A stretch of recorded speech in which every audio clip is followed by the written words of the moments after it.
When someone thinks of chest pain, they'll immediately think it's a heart attack. But according to statistics, only 15 to 25% of people that have angina or chest pain have something linked to the heart. Now, even then, just because something's linked to the heart, it doesn't automatically mean it's a heart attack. There could be plenty of other things going on. But a lot of people, when they go to the ER for chest pain, they'll find out that it was something else. And even looking at heart attacks, there's people that estimate that up to 80% of heart attacks are silent, meaning they have no symptoms whatsoever. So, am I saying that if you get chest pain, to never assume it's a heart attack? No. But if you do get chest pain, there's a really good chance that it has nothing to do with your heart, especially if you're working out. And actually, if you're working out and you get this chest tightness, it's a really good sign that your body is doing this defense mechanism. And this defense mechanism is to get more CO2, or carbon dioxide. So CO2 is really important for our body. A lot of people think it's this waste product because we exhale CO2, we never inhale it. But CO2 is what controls our blood pH, or the acidity level of our blood. Now, the pH in our body has to be between 7.35 and 7.45. If our pH gets too high or too low, then the cells in our body will die. Now, another thing our carbon dioxide is important for is it helps deliver our oxygen to our cells in our body. So I made a little diagram here. So when we breathe in oxygen, it goes into our lungs. And when it goes into our lungs, it attaches to this molecule called hemoglobin. Now, this hemoglobin is basically a train. And this train is what carries this oxygen to all of the cells in our body. So for example, let's say that this train is going to the cells in our brain. So once this oxygen attaches to our hemoglobin, this hemoglobin will go and it'll deliver to the cells in our brain.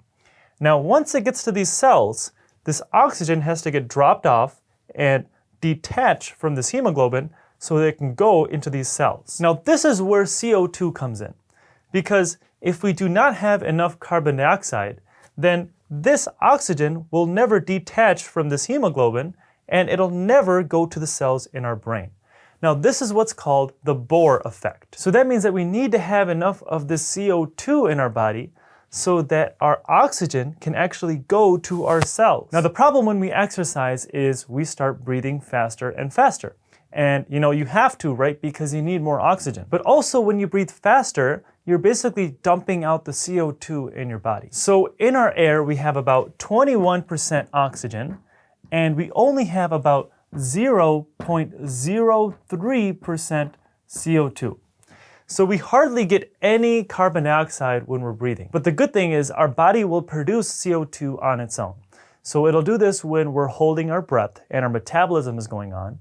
And it'll also do this when we are exercising. So why would a low amount of CO2 cause our chest to get tight and cause these muscle spasms? Well, it's all part of our body trying to control our blood pH.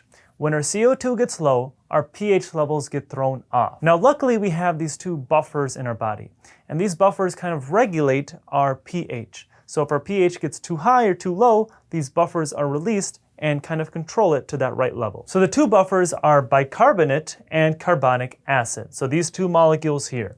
And if our pH gets too low or too acidic, then bicarbonate is released and it kind of raises our pH a little bit. Or if our pH gets too high and too basic, then this molecule, carbonic acid, is released, and this will kind of lower that pH, and they'll both get it to that normal level that we want. But if we do not have enough CO2, then we cannot make these buffers. So without enough CO2, it doesn't matter because we cannot control those buffers and we cannot control our blood pH. So that means our body has to rely on something else to control our CO2 levels so we can control our pH. And this is where that defense mechanism comes in.